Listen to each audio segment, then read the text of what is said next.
என் அன்பு தமிழ் சொந்தங்களுக்கு வணக்கம். வெஜ் அண்ட் நான்வெஜ் சேனலில் இன்றைக்கி நாம் முருங்கைக்காய் மசாலா எப்படி பண்ணுறதுன்னு பார்க்கலாம். என் சேனலை இன்னும் சப்ஸ்கிரைப் பண்ணாமல் இருந்தால் இந்த சப்ஸ்கிரைப் பட்டனை கிளிக் பண்ணுங்கள்.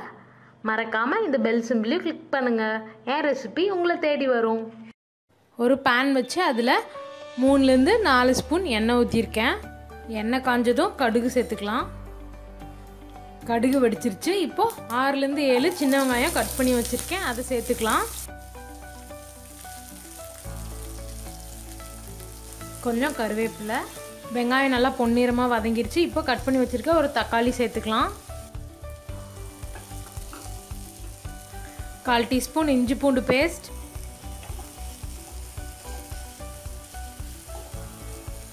முருங்கைக்காயை இந்த மாதிரி நீல வாக்கில் மேலே இருக்க தோலெல்லாம் லைட்டாக எடுத்துகிட்டு கட் பண்ணி வச்சுக்கோங்க. தக்காளி நல்லா வதங்கிருச்சு. இப்போது முருங்கைக்காயை சேர்த்துக்கலாம்.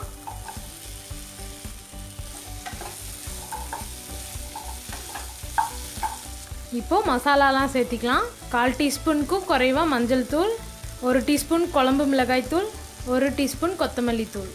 மசாலா எல்லா காயிலையும் படுற மாதிரி வதக்கிக்கோங்க.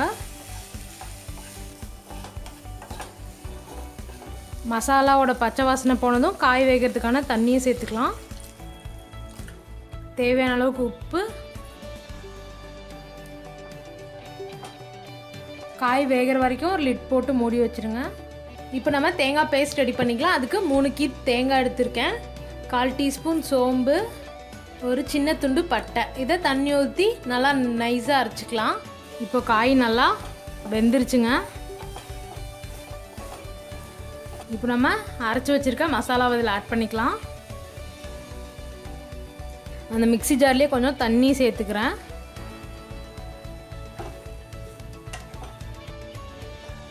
உங்களுக்கு கிரேவியாக வேணும்னா ஒரு கொதி வந்தோன்னே நீங்கள் நிறுத்திடலாம். இல்லை ட்ரையாக வேணும்னா இன்னும் கொஞ்சம் இந்த தண்ணியெலாம் சுண்டுற அளவுக்கு விட்டிங்கன்னா நல்லா ட்ரை ஆகிடும். பாருங்கள், எண்ணெய்லாம் நல்லா மேலே பிரிஞ்சு வந்துருச்சு. இந்த ஸ்டேஜில் நம்ம அடுப்பை ஆஃப் பண்ணிடலாம். இது நீங்கள் சாதத்து கூட பிசைஞ்சு சாப்பிட்லாம், அல்லது எல்லா குழம்பு கூடயும் நீங்கள் சைடிஷாக சாப்பிட்லாம். ரசம் கூட இன்னும் நல்லாவே இருக்குங்க. இதை நீங்கள் வீட்டில் ட்ரை பண்ணி பாருங்கள். முருங்கைக்காயில் சாம்பாராக வச்சு போர் அடித்தவங்க நீங்கள் இதை ட்ரை பண்ணி பாருங்கள். ரொம்பவே சூப்பராக இருக்குங்க டேஸ்ட்டு. இந்த ரெசிபியை உங்கள் வீட்டில் கண்டிப்பாக ட்ரை பண்ணி பார்த்துட்டு எப்படி இருந்ததுன்னு எனக்கு கமெண்ட்டில் போடுங்க. மறக்காமல் வெஜ் அண்ட் நான்வெஜ் சேனலை சப்ஸ்கிரைப் பண்ணுங்கள்.